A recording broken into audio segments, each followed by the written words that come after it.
This story begins with a number, 40,000. In 2006, ahead of the World Cup in Germany, that number rose to the surface and it captured headlines. 40,000 women, the warning said, would be trafficked into the country to be sold for sex to the fans pouring in for the tournament. 40,000. It ran in newspapers across Europe and America. Eventually, it was read into the record of the European Parliament. 4 years later, ahead of the 2010 World Cup in South Africa, the same number came back, 40,000.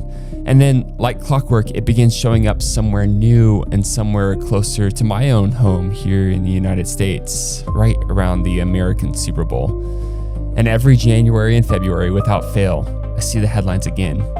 The Super Bowl, the single largest human trafficking event in the United States, they started to call it. But here's the thing about that number. The 40,000 was never really substantiated. Not in Germany, not in South Africa, certainly not at any Super Bowl. Nobody ever found all of those victims because the flood that was predicted never showed up in the data. It's one of the most repeated statistics in this movement that I work in every single day, but the surge it describes has never quite materialized. And sitting with that is uncomfortable, not because the reality is hard to say out loud, but because of the tension that lies underneath it. See, the attention that this issue gets is good. It's necessary. People should care this much, and yet the way that we've often drawn that attention through a number that keeps outrunning the evidence may not be helping the people we say we're fighting for. And so that's the tension I want to work through with you today.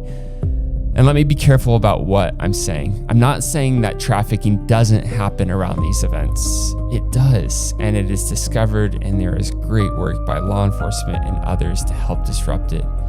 But what I am saying is that the spike everyone points to, the surge that's supposed to arrive with the crowds, has been notoriously hard to prove. And so that's where I want to bring us in this episode as the fervor of the World Cup draws down and planning begins already for the next Cup in 4 years. As Spain celebrates and we carry with us the memories, the Cinderella story of Cape Verde, the shocking progress of the American team, the bitter taste of defeat for Argentina, and speculation that Messi may never see a cup again. We stand on this side of the World Cup of 2026 with the ability even now to begin asking what evidence of a human trafficking surge may or may not have taken place around Cup events this year. This is the first of 2 episodes about the World Cup and human rights. And before we can talk honestly about where the harm lives, which is where we're going next time, I want to help clear the way around the harm that we've imagined. We have to talk about the surge that, it turns out, isn't.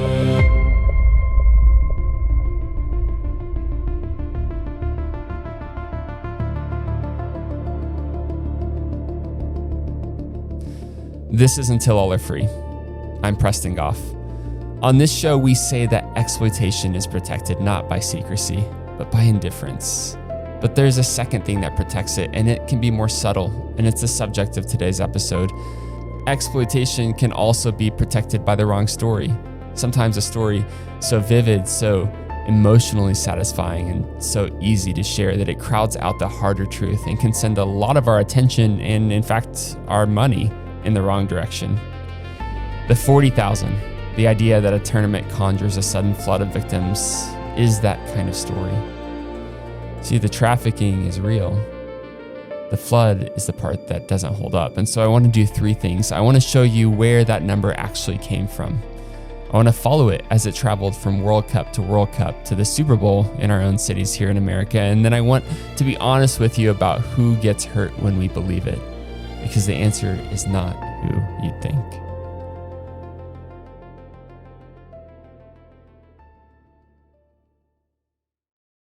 The wait is over. Let the whistle blow. Let the games begin. Yes, the action will soon be underway here at the 18th World Championship of Football as we welcome you back to Berlin and the World Game. So let's go back to where this number was born. Germany, in the run-up to the 2006 World Cup. And the first thing to understand is that prostitution there was legal. Germany had passed a law in 2002 that recognized sex work as a profession, with the right to contracts and access to health and social insurance. So this was never a story about an illegal trade hiding in the shadows. It was a story about a legal, regulated industry, an enormous global event coming to meet it, and a fear that sometime in late 2005 began to attach itself to a single number. And that number was 40,000. 40,000 women, the warning said, were going to be trafficked into Germany to be sold to the fans. When the researchers later tried to trace where 40,000 actually came from, they hit a wall. The Global Alliance Against Traffic in Women, an international network of anti-trafficking organizations, went looking, and they published what it found in 2011 under a title that kind of gives away the ending. It says, "What's the cost of a rumor?" And their answer was that the figure had no empirical foundation at all. It hadn't come from a study or a police projection or a count of anyone. The Council of Europe's Parliamentary Assembly had warned that somewhere between 30 and 60,000 women might be trafficked in, but that range too rested on nothing anyone can measure. And according to those same researchers, the number wasn't even new. A nearly identical prediction had circulated before the 2004 Olympics in Athens, and there too, the wave had never arrived. The International Organization for Migration, the IOM, concluded afterward that there had been no real link between the games and any rise in trafficking. So by the time it surfaced in Germany, 40,000 wasn't so much a finding as a folk figure. The kind that sounds authoritative precisely because everyone has already heard it somewhere. And a number like that, once it's loose, is very hard to call back.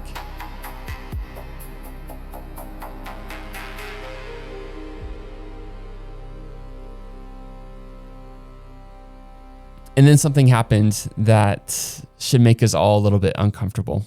The institutions that we're told to trust most didn't check the number. Instead, they amplified it. In March 2006, the European Parliament passed a formal resolution on forced prostitution around the World Cup, writing the threat into its official record. And the Council of the European Union took up the issue and circulated guidance to national police forces. And across the Atlantic, the United States Congress held a hearing on it. I'm going to read you its actual title because the title alone shows how far the number had traveled. It says, quote, "Germany's World Cup brothels, 40,000 women and children at risk." That was the real official name of a congressional subcommittee hearing built on a figure that, as we now know, no one could source. And I want to be fair about this because the fairness is part of the point. Nobody in that chain was lying. The lawmakers, the advocates, the reporters, they were doing what conscientious people do when they're handed an alarming number about a real and terrible crime. They drew attention to it. That's what makes it so instructive. A myth like this one doesn't require villains. It only requires good people moving quickly who don't stop to ask where the number came from. And so the tournament comes. The fans come. And when it's over, the German authorities do the one thing the panic never did. They actually stop and they count. Germany's federal criminal police reviewed the trafficking investigations from the World Cup period. And according to the figures later reported to the European Union, out of 33 investigations open, the number of cases with a direct link to the tournament was not 40,000. It was 5. 5 cases. The broader European review put it in plain language. The feared increase in trafficking and forced prostitution, it concluded, did not materialize. And the following year, when the IOM published a full study of what had actually happened, it was even more blunt. It called the 40,000 estimate unrealistic and unfounded hype. There's a smaller detail that also jumps out at me. A telephone hotline was set up in Berlin specifically to take reports of trafficking during the tournament, and they braced for a flood of calls. But over the entire World Cup, by the accounts of the people who ran it, they only received one. And that one turned out to not be trafficking at all. 5 cases does not mean Germany had no trafficking that summer. But what the evidence says is narrower and more precise.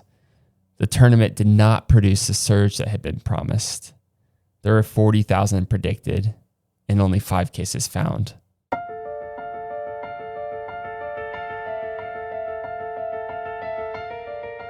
Now, you might expect a number that wrong, exposed that publicly, to kind of quietly disappear. But it did the opposite. It actually grew.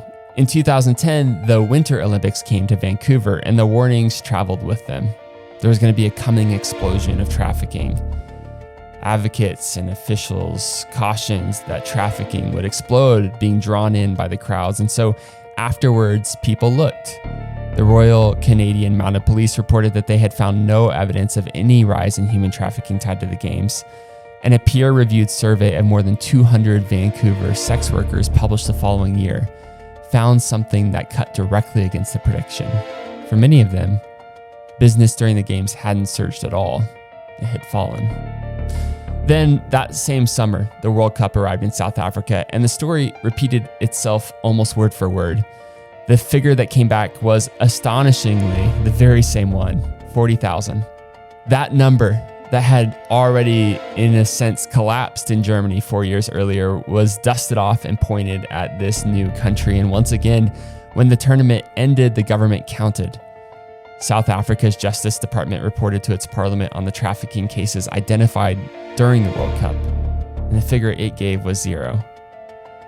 Now, by now, some researchers had begun naming the pattern out loud. The sociologist Laura Augustin, who studies how anti-trafficking campaigns actually operate, calls 40,000 a, quote, fantasy number, a figure with no basis that gets reattached to event after event precisely because it feels true. And the data kept agreeing with her. When London hosted the 2012 Olympics, police recorded essentially the same small number of trafficking cases that year as the year before. And so by that measure, the games actually changed nothing.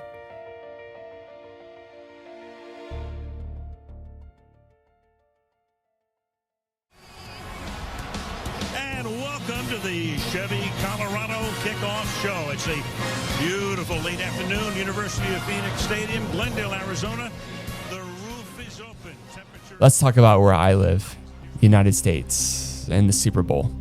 In 2011, ahead of the Super Bowl in Texas, the state's Attorney General, Greg Abbott, who's later the state's governor, called it, in a line that everyone would go on to repeat, the single largest human trafficking incident in the country.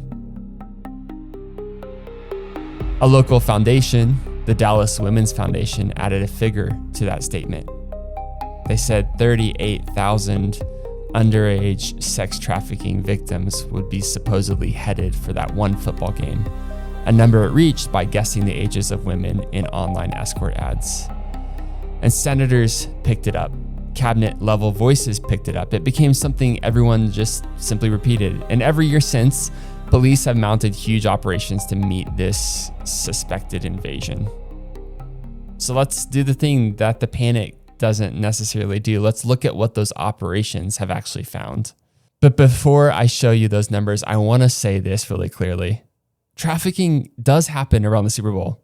It does happen around the World Cup. Of course it does. It happens in every American city, every single week, game or no game. Real people are being exploited tonight in the host city and in yours. And I'm not just dismissing that or waving it away. What I'm questioning is one specific claim, that the event itself summons a surge, a wave of new victims that pours in for the weekend. So as I tell you what these operations discovered, I don't want you to hear there are no victims. I want you to hear that the flood they were built to stop is awfully hard to find. Texas in 2011, the year of the single largest claim. The big operation produced around 59 arrests for prostitution and a grand total of 2 trafficking cases.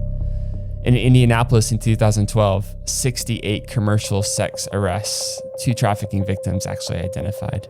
Houston in 2017, a reporter named Elizabeth Nolan Brown at Reason went through the county jail logs hour by hour across the entire weekend, and there were 15 prostitution arrests, but not a single trafficking charge.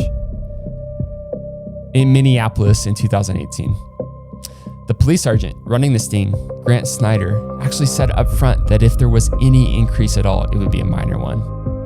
There were 90-some arrests, and overwhelmingly, it was men answering decoy ads. A handful of women did say that they were being trafficked. Los Angeles in 2022, a A sting branded around stopping trafficking swept up more than 200 sex workers and about 200 buyers. But overwhelmingly, what they found was it was consensual adult sex work, not victims being freed. And so here's an honest reading of all that. It's not that there are no victims in these cities. There absolutely are. But it's that these operations are built to intercept a dramatic incoming flood. And that flood is the part that year after year, the numbers just don't show. And so the net comes up full of consensual sex workers and the men who hire them, while in some cases, the actual trafficking, which is often quieter, slower, and often hidden in plain sight, and sometimes labor trafficking rather than sex trafficking at all, mostly slips right through because it never looked like the surge that anyone was looking for. A criminologist named Joan Reed at the University of South Florida describes this as the flashlight effect. Trafficking happens in the dark all year, everywhere. And around the Super Bowl, everybody suddenly grabs a flashlight and points it at the same spot, the stadium, that weekend, that city. And because that's the only place anyone's shining a light, that's the only place anyone sees anything. And so we conclude that's where the problem is, when really we've just left the rest of the room in the dark 364 days a year.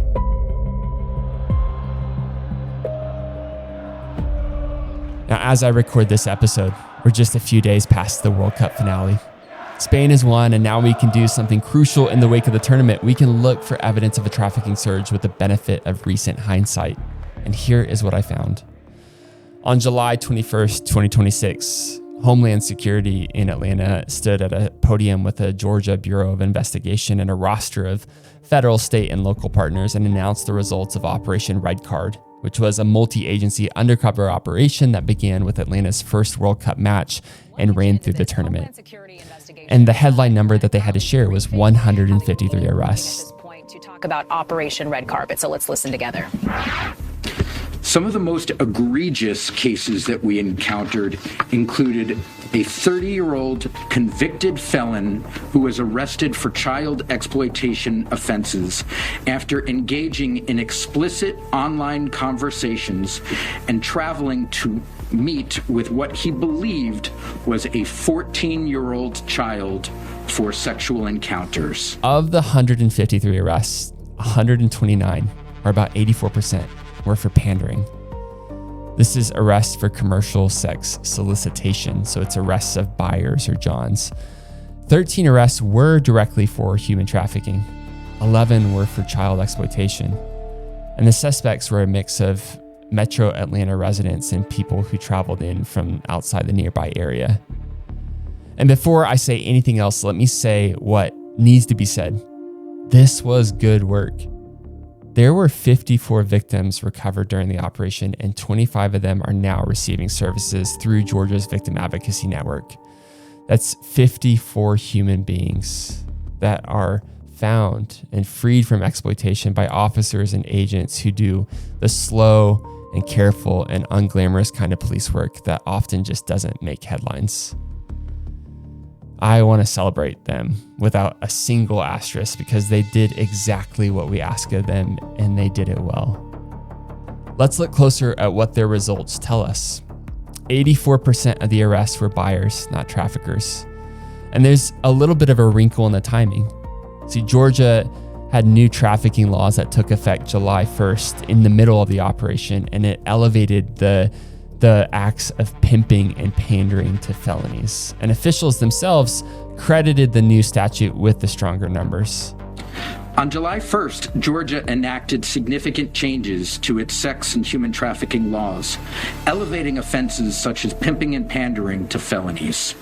These tougher laws took effect midway throughout our operations, resulting in even stronger enforcement and greater accountability for offenders.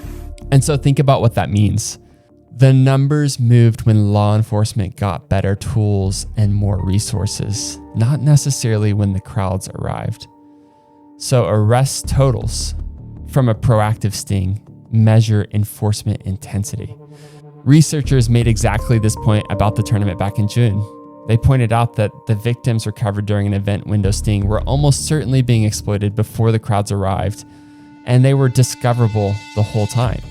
What changed wasn't necessarily the trafficking, it was the support behind the people looking for it.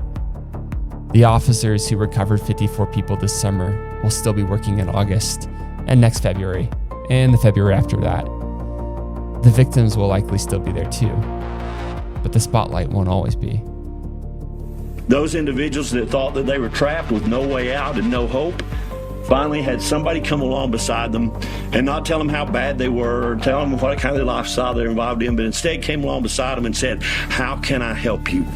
27 of those are now on the way to a better life. And I am certainly proud to be able to say that not only did we hold people accountable, not only have we gotten people off the streets, but we also gave new opportunities and hope to victims who otherwise felt like that they had very little hope. This operation focused on the World Cup period, but the commitment continues as we continue working together with our federal partners and with our state partners as well to do everything that we can to find those victims and to offer them the hope that they thought was gone. Thank you all.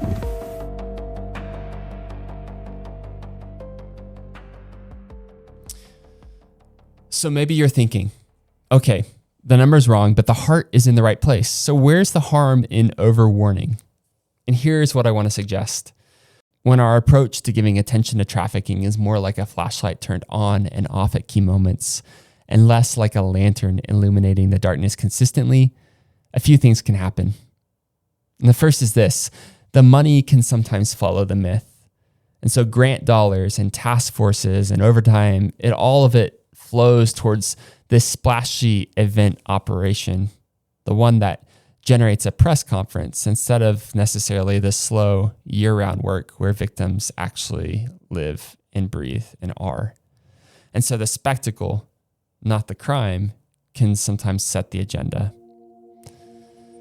And then I want to say this, and this is the one that matters most, and it's the reason that the first one cuts so deep. The search story doesn't only waste money and misfire on victims, it teaches us the wrong picture of the crime itself.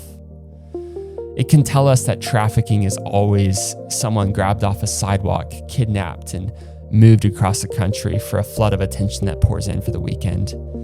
And because that's the picture in our heads, the real thing can sometimes exist in the very shadows that surround us each day. And so let me tell you what it commonly looks like here in the US. Trafficking almost never begins with an abduction. A stranger snatching someone off the street is, by every serious account, incredibly rare. In fact, it begins with someone often already inside the victim's life.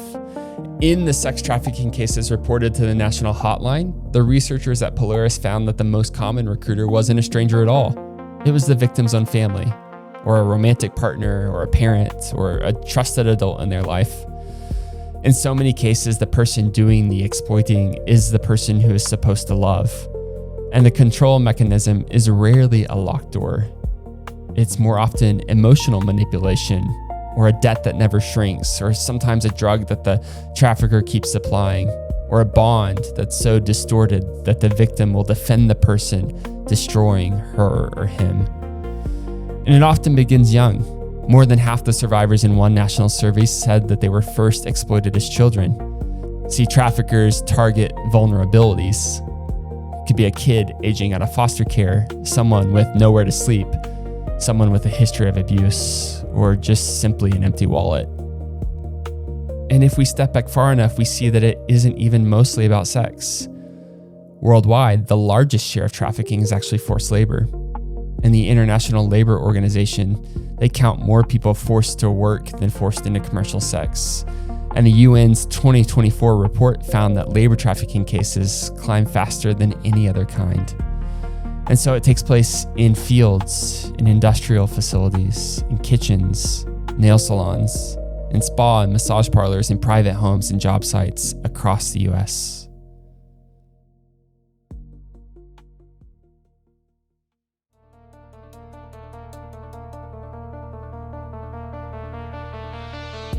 I started with a number, 40,000. A surge that was never counted, never found, and as far as anyone has ever shown, never actually arrived. And a number that we repeated for 20 years because it felt true and because repeating it felt like caring. But here is what Israel, the people that number was supposed to be about. They exist. They're in the host city, and they're in your city tonight, game or no game. When we tell the truth about a number, we become dangerous to the systems that depend on us looking the wrong way. And so next time on part 2, we move into another part of this complex story, where trafficking and exploitation surges have existed, not necessarily on Super Bowl or World Cup game days, but in the years before the first whistle, alongside those often pouring the foundations of the stadiums themselves in Qatar, in Russia, in Brazil. We're going to look at the evidence of labor trafficking and human rights violations in the actual construction of the stadiums and infrastructure needed to support the events.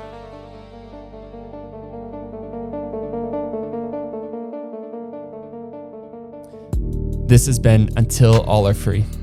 I'm Preston Goff. This podcast is a production of the Exodus Road, a global anti-trafficking organization with a vision for a world where no human is bought, sold, or exploited. Until All Are Free is building a social community, and I would love for you to be a part of it. You can find us on Instagram, YouTube, and TikTok. Just look up Until All Are Free podcast. Until next time, thanks for listening.